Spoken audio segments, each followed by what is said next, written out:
Corona के बढ़ते खतरे के बीच बीएचयू के जीव विज्ञानी की एक रिपोर्ट ने इस आशंका को और गहरा कर दिया है कि देश में चौथी लहर की आहट हो गई है।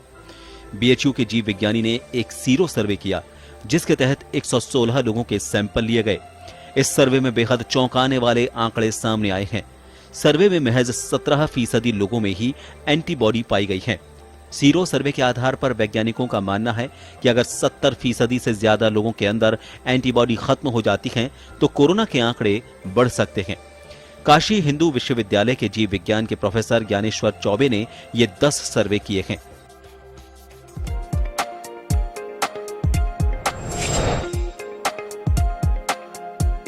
अगर गौर करें कोरोना के आंकड़ों पर, तो केंद्रीय स्वास्थ्य एवं परिवार कल्याण मंत्रालय की तरफ से जारी आंकड़ों के मुताबिक पिछले 24 घंटे के दौरान देश में 2380 नए मामले सामने आए हैं। इससे पहले 20 अप्रैल को 2067 नए मामले सामने आए थे, जबकि 19 अप्रैल को 1247 नए मामले सामने आए। नए मामलों में 15.1% का इजाफा दर्ज किया गया है। अब यह आंकड़ा बढ़कर 13,433 पर पहुंच गया है। दिल्ली में कोरोना के मरीज तेजी से बढ़ रहे हैं। दिल्ली में पिछले 24 घंटे में 1009 नए मामले सामने आए हैं। कोरोना के बढ़ते आंकड़ों पर सरकारें भी अलर्ट मोड पर आ गई हैं। दिल्ली, यूपी और पंजाब में मास्क की अनिवार्यता के बाद राजस्थान के मुख्यमंत्री अशोक गहलोत ने बैठक कर कोविड के बढ़ते मामलों पर अधिकारियों से फीडबैक लिया। सीएम गहलोत ने कोविड की चौथी लहर की आशंका के बीच स्वास्थ्य विभाग को अलर्ट रहने के निर्देश दिए हैं।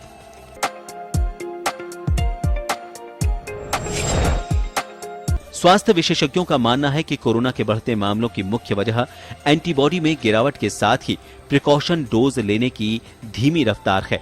प्रिकॉशन डोज लेने वालों की संख्या महज 15% पर ही सीमित रह गई है, जिसके चलते कोविड-19 का खतरा एक बार फिर बढ़ गया है। ब्यूरो रिपोर्ट, जन टीवी।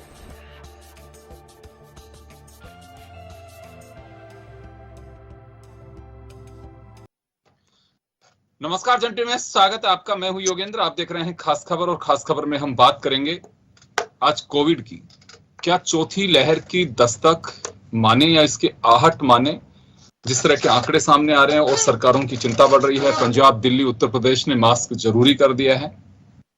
राजस्थान में यह कहा जा रहा है कि मास्क हटाने की बात ही नहीं हुई थी, लिहाजा वापस से लागू किया जा सकता है। मुख्यमंत्री अशोक गहलोत ने बैठक ली है, और बैठक से पहले उन्होंने कुछ दिन पहले कहा था कि प्रधानमंत्री जी को एक बार फिर गाइडलाइन जारी करके, और जो लोग बाहर से आ रहे हैं, जहां चिंता की बात है, वहां से आने वाले लोगों को ट्रेस करके, उनकी ट्रैकिंग करके और उन्हें आइसोलेट करना चाहिए ताकि कोविड ना बढ़े।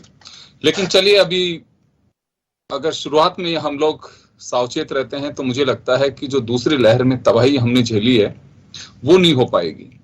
तो इसी लिहाज से जरूरी है सावधानी बरतना। घबराने की आवश्यकता नहीं, लेकिन सावधान रहना बहुत जरूरी है।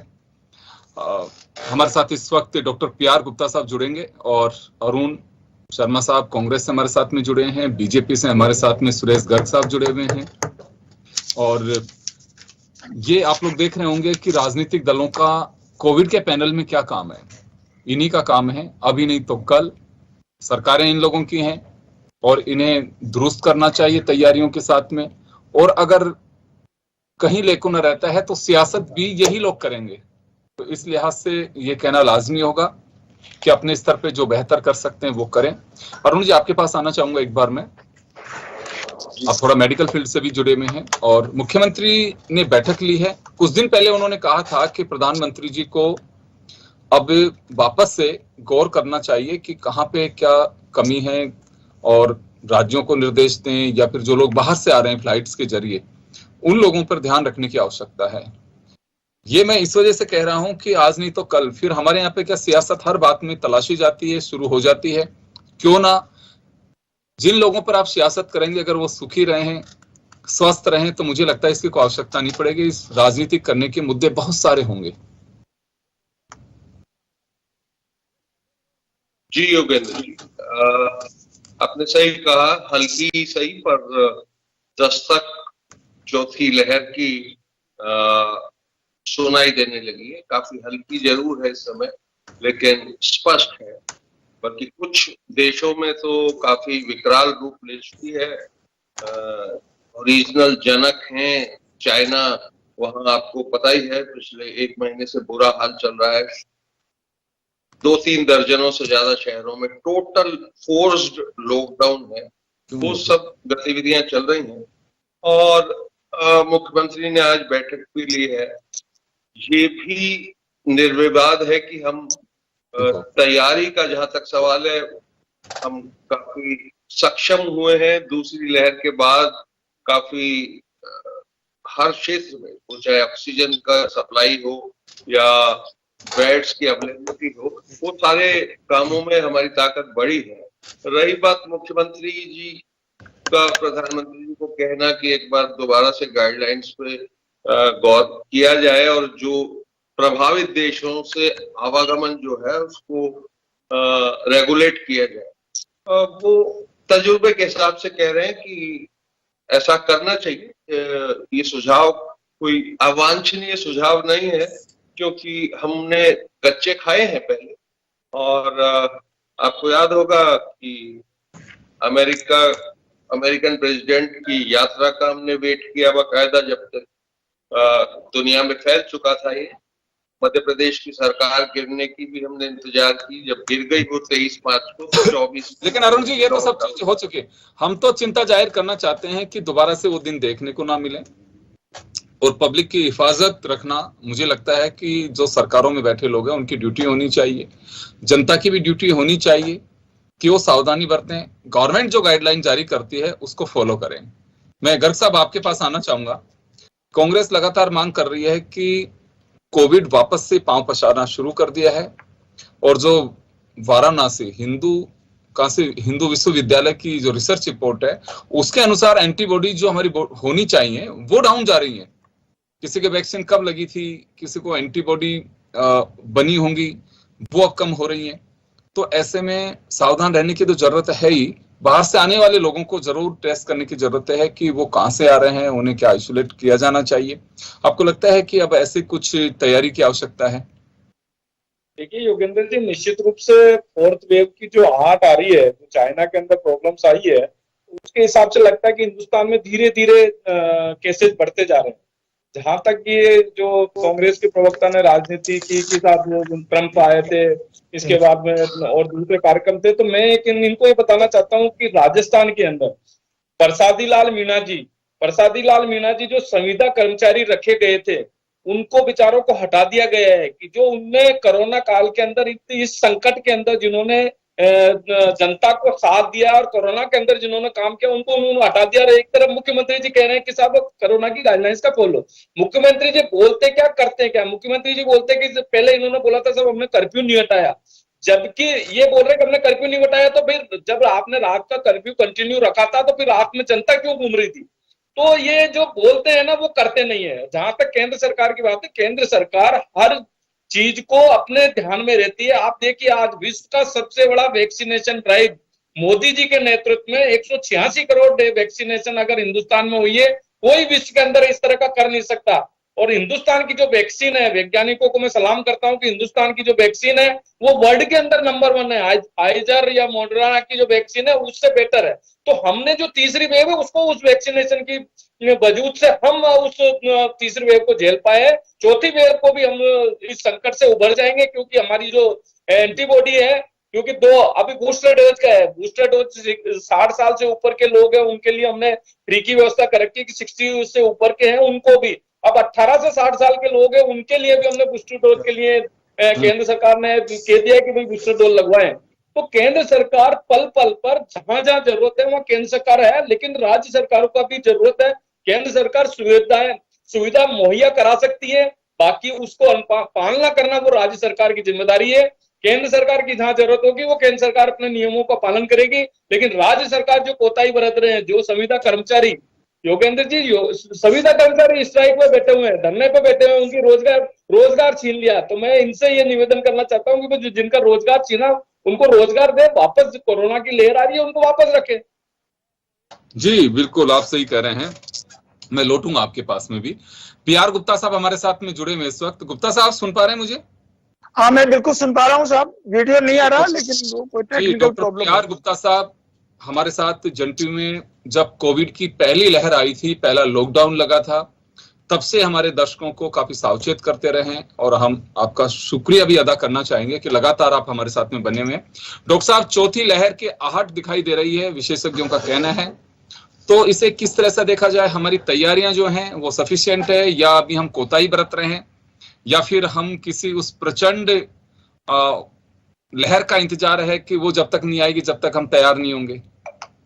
देखिए, जहां तक प्रशासनिक तैयारियों का है, वो उसमें मेरे को कोई कमी नहीं लग रही है। हम वैक्सीन की जो रफ्तार है उसको दिनों दिन बढ़ाते जा रहे हैं और जो बूस्टर डोज है उसका भी जो पालन है वो किया जा रहा है। 6 से 12 साल के बच्चे हैं, उनके लिए भी वैक्सीन का हम सोच रहे हैं और कुछ ही दिनों में चालू कर देंगे। लेकिन जो मुख्य प्रॉब्लम है जो कोरोना की चौथी लहर को लाएगी, वो है हमारा अपना व्यवहार।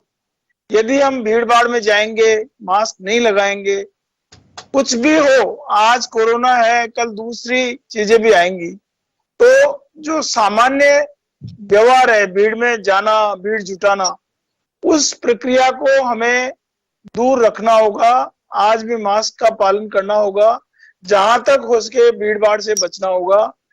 यदि कोरोना की चौथी लहर आती भी है तो ये जानलेवा नहीं होनी चाहिए, क्योंकि हमारे बॉडी में इम्यूनिटी इतनी ज्यादा हो गई है, इसलिए जानलेवा नहीं होनी चाहिए। और बूस्टर डोज का प्रोग्राम भी जारी है, लेकिन जितना ज्यादा आर फैक्टर होगा, बैक्टीरिया जितना ज्यादा फैलेगा, उतनी ही संभावना म्यूटेंट आने की रहेगी। और यदि कोई म्यूटेंट ऐसा आ गया जो वैक्सीन को या जो हमारी बॉडी की इम्यूनिटी है उसको नहीं माने, तो फिर वो कोहराम मचा सकता है। लेकिन जो वर्तमान स्थितियां हैं उसमें गंभीर बीमारी की संभावनाएं बहुत कम है, इसलिए कोरोना से कोई बहुत गंभीर बीमारी परेशानी होगी इसकी संभावना तो कम है। लेकिन फिर भी हमें सावचेत रहना होगा, क्योंकि जो और म्यूटेंट है उसका आने का उसको रोकने का एक ही तरीका है कि जो आर फैक्टर है उसको कम रखा जाए। जी बिल्कुल, निश्चित रूप से सावधानी सबसे ज्यादा जरूरत है। और देखिए, अब हम उस स्टेज पर पहुंच चुके हैं कि आपको सेल्फ प्रोटोकॉल तैयार करना होगा। आपकी अगर खुद को चिंता खुद की नहीं है, मैं कई बार ये बात कहता हूं, सुनने में अटपटी लगती होगी, देखिए सरकारों में भी इंसानी बैठे हुए हैं, उनकी भी जिम्मेदारी से ज्यादा जिम्मेदारी आपकी होनी चाहिए। अगर आप ही सोच के चलते हैं कि जो कुछ करे सरकारी करे, मुझे लगता है कि खुद का हित खुद को भी ध्यान रखना चाहिए। हम कई बार देखते हैं बसों में लिखा होता है कि सवारी सामान की रक्षा स्वयं करें। अगर आपको आपकी बॉडी की परवाह नहीं है, आपको आपके बीवी बच्चों की परवाह नहीं है, परिवार की परवाह नहीं है, समाज की परवाह नहीं है, तो दूसरा आपकी भला परवाह क्यों करेगा? ये मान के चलना चाहिए कि सरकारें भी, हमें ये देखना होगा, पॉलिटिक्स अलग बात है, लेकिन 20 पूरा चला गया हमारा, मार्च में लॉकडाउन लग गया था, 21-22 की बिगनिंग है भी ये। अगर कोविड इसी तरह से परेशान करता रहा तो आप अंदाजा लगाइए कि हमारा आधा से ज्यादा एनर्जी, हमारा मैन पावर सब उसी में चला जाएगा। वो क्यों जाएगा अगर हम लापरवाही करेंगे तो? अभी मैं देख रहा था रास्ते के अंदर कोई मास्क नहीं, कहीं पे भी नहीं, कोई खांस रहा है, कोई कहीं पे भी थूक रहा है। तो ये व्यवहार तो हमें खुद को बदलना पड़ेगा। एक एक जगह सरकारें नहीं हो सकती। कहने में हम आरोप लगा सकते हैं, बीजेपी कांग्रेस के हमारे माननीय सदस्य यहाँ बैठे हुए हैं, कोई किसी पे भी लगा सकता है, लेकिन हमें खुद को भी इस बात को देख करके अपना खुद का सेल्फ असेसमेंट करना चाहिए कि वास्तव में हम कितनी पालना करते हैं। और मुझे तो सरप्राइज हूं मैं और शॉक्ड हूं कि हम इतनी तबाही देख चुके हैं सेकंड वेव में, उसके बावजूद भी हम लोग नहीं सुधर पा रहे हैं, तो बहुत मुश्किल है। अरुण जी, मैं आपके पास आना चाहूंगा। देखिए, बात सही है कि गवर्नमेंट्स, उनकी भी एक सीमा है, उसके बाहर कोई नहीं जा सकता। एक एक आदमी के साथ में कोई खड़ा नहीं हो सकता। कहने को कुछ भी कह सकता है, आप केंद्र सरकार के लिए कह सकते हैं, बीजेपी वाले स्टेट गवर्नमेंट के लिए कह सकते हैं, लेकिन वो संभावना नहीं है। और मेरे को भरोसा है, पता नहीं आप लोगों को कितना भरोसा है, कोई भी सरकार अपनों को मरते हुए नहीं देखना चाहती। उनकी जितनी कोशिश होती है वो पूरी करते हैं, ये भरोसा मेरे को है। अब आप लोगों को भरोसा करना है, वो है कि नहीं है पता नहीं है। कोशिश हर गवर्नमेंट करती है, पब्लिक को भी अपने व्यवहार में बदलाव करना होगा जिसकी आवश्यकता है। तो मुझे लगता है कि इस ओर को ध्यान नहीं देता। अभी आप लोग तैयारी करते हैं कि हमें सदस्यता अभियान में ज्यादा लोग बढ़ाने हैं या हमारे बूथ के लेवल पे मजबूत करना है। मुझे लगता है कि अगर आप लोग बूथ या सदस्यता अभियान को कोरोना के साथ भी जोड़ें तो इस देश का, इस प्रदेश का भला हो सकता है उससे भी। योगेंद्र जी, आपसे मैं बिल्कुल सहमत हूं। जो आप कह रहे हो उसका विरोध हो ही नहीं सकता। अब ये भी बिल्कुल सच है कि अगर कोरोना से, किसी भी महामारी से आप कोई बचा सकता है तो वो आदमी है जो सुबह आपको शीशे में दिखता है ब्रश करते वक्त। पहली जिम्मेदारी आपकी है। सरकारें एक सपोर्ट सिस्टम होती हैं, इंफ्रास्ट्रक्चर खड़ी करती हैं, लेकिन एक मॉरल सिविक सेंस तो आपको अपने आप पैदा करना पड़ेगा। और उसमें हमारी लापरवाही लीगेंडरी है, मतलब सदियों से चलती है, एक बार भुगत चुके हैं। आपको भी आश्चर्य है, मुझे भी उतना ही आश्चर्य होता है। जो ही हम संकट से गुजर जाते हैं, हमको 15 मिनट नहीं लगते इतिहास भूलने में, और हम दोबारा से वो सारी गलतियां करने को तत्पर रहते हैं जैसे कोई खतरा है नहीं। तो मैं यहाँ तक तो सहमत हूँ कि एक सामूहिक जिम्मेदारी है। इसमें सभी राजनीतिक दलों को भी, ये ह्यूमन सिचुएशन है, इसमें थोड़ा त्याग दिखाना पड़ता है। लेकिन हम दोनों ने भी, अभी आपने जो शुरू में व्यक्त किया था कि ये दोनों यहाँ क्या कर रहे हैं, उसको सिद्ध करने में हमने कोई कसर नहीं छोड़ी। लेकिन ठीक है, आदतन ये शायद कहीं रिकॉर्डेड है मामला। कहना नहीं भी चाहते हैं तो कहते हैं, या ठीक जगह पे नहीं कहते हैं। अब देखिए, मैं रोक नहीं पा रहा हूं अपने आप को। ये फ्री वैक्सीनेशन का इतना किंग साइज हल्ला मचा हुआ है इस देश में। वैक्सीनेशन वर्षों से जारी है। हमको तो अमिताभ बच्चन को भी बुलाना पड़ता है कि भाई 2 बूंद पोलियो की विज्ञापन दे दो, तो जनता शायद आग्रह पूर्वक किया जाता है। लेकिन इसका इतना हल्ला मचाना, बिलबोर्ड लगा देना कि धन्यवाद मोदी जी, ये सब कोई बड़प्पन की निशानी नहीं है।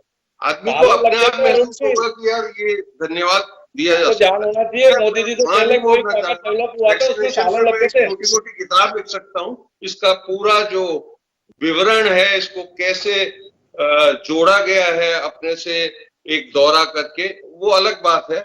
लेकिन मैं फिर निवेदन करना चाहता हूं कि ये सामूहिक जिम्मेदारी है और हम तैयार हैं एज ए कंट्री। पूरा भारत तैयार है। इसमें सारी प्रदेश की सरकारें शामिल हैं। कोई 19-20 के फर्क हो सकते हैं, लेकिन पिछले 2 सालों में इस मामले में काफी अरुण जी, मेरा देखिए एक सवाल जो है वो आपसे भी है, और मैं अभी कुछ देर में गर्ग साहब से भी करना चाहूंगा कि आप लोग पार्टी स्तर पे जो कार्यक्रम चल रहे हैं उस पर भी कहा जा सकता है, लिखा जा सकता है कि कोविड का ध्यान रखें, कोविड से आपको बचाव करना है, आपको सिस्टम को कोऑपरेट करना है, या जहां आप बूथ स्तर पे, क्योंकि अभी अगर मान लो चौथी लहर आ जाती है जिसकी संभावनाएं बताई जा रही हैं विशेषज्ञों के द्वारा, तो हम पार्टी स्तर पे कार्यकर्ताओं को जिन कार्यक्रमों के लिए मोटिवेट करते हैं उसमें एजेंडे में लेते हैं हाँ, कोरोना के लिए भी हमें लोगों को सावचेत करना है।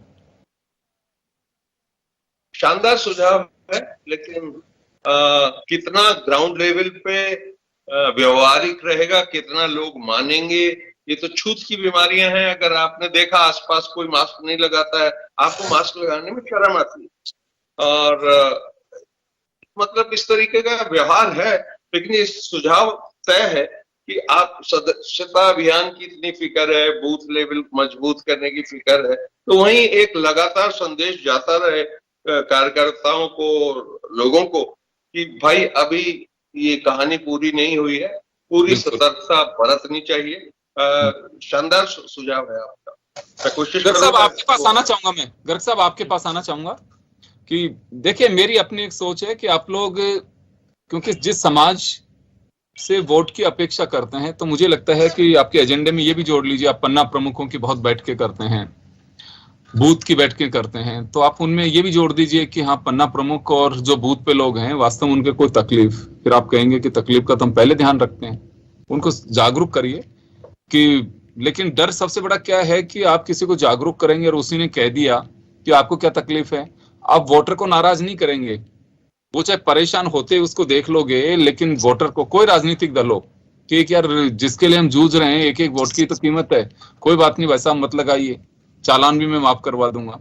तो उनको, लोगों को जागरूक करिए, क्योंकि थोड़ा सा कड़वा लग सकता है लोगों को, लेकिन आप उनकी हिफाजत के लिए कर रहे हैं।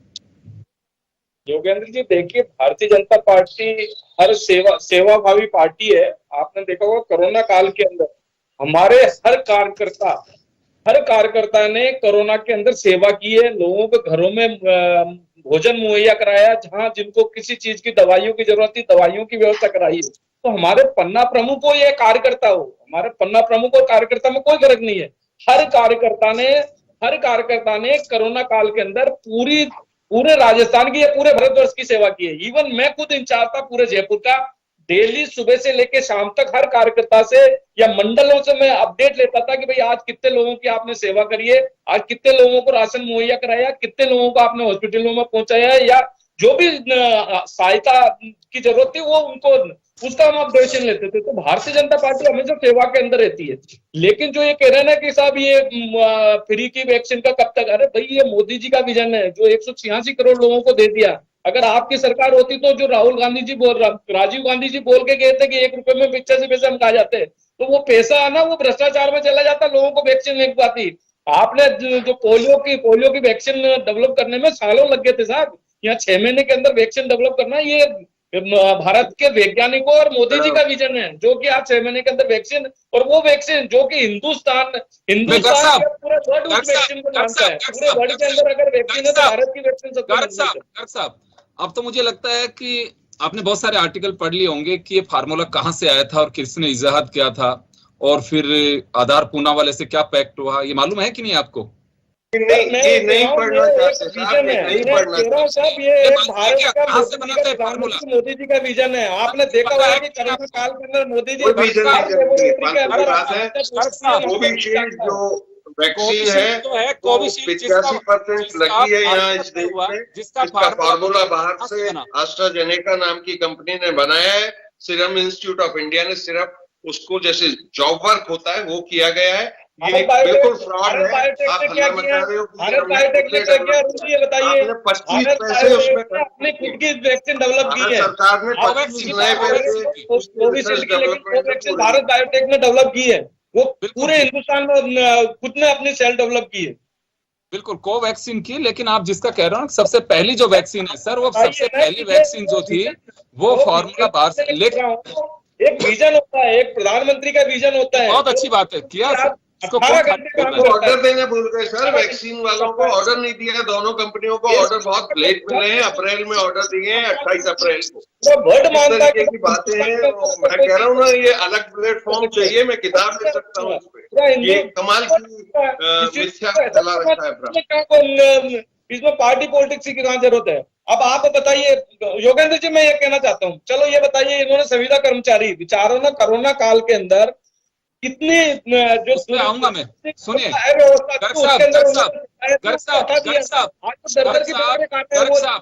हम संविदा कर्मियों पे एक बार बहस कर चुके हैं, मैं जरूर आप ही को आमंत्रित करूंगा उसमें। आज मेरा एजेंडा ये नहीं है, मैं कोशिश करना चाहता हूं जन टीवी के माध्यम से, आप लोगों के माध्यम से लोगों को, आज हमारा एजेंडा सिर्फ इतना सा है कि लोग जागरूक रहें, क्योंकि चौथी लहर की आहट दिखाई दे रही है, इसकी संभावनाएं भरपूर हैं, लिहाजा आपको सावधान रहना है। मैं गुप्ता साहब के पास में जाना चाहूंगा।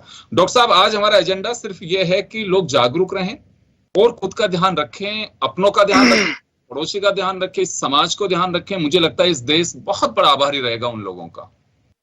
बिल्कुल साहब, मैं आपको ये बताना चाहता हूं कि अपवादों को छोड़ दें तो भारत सरकार और राज्य सरकार, जिसका मैं भी एक सहभागी रहा हूं, कोरोना काल में उत्कृष्ट कार्य किए हैं। राजनीति अपनी जगह है, उत्कृष्ट कार्य किए हैं।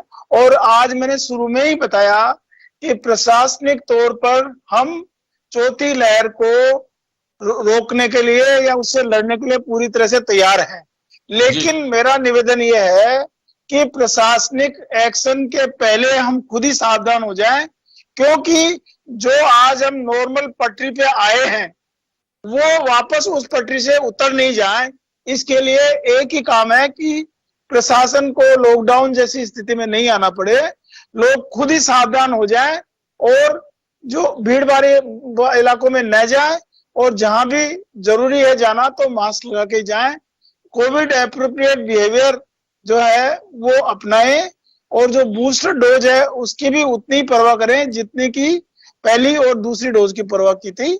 बूस्टर डोज का भी है कि जो 9 महीने का काल है उसको भी धीरे धीरे वैक्सीन की उपलब्धता के आधार पर या हमारे कर्मचारियों की उपलब्धता के आधार पर 6 महीने करने का भी प्रयास हमको करना चाहिए।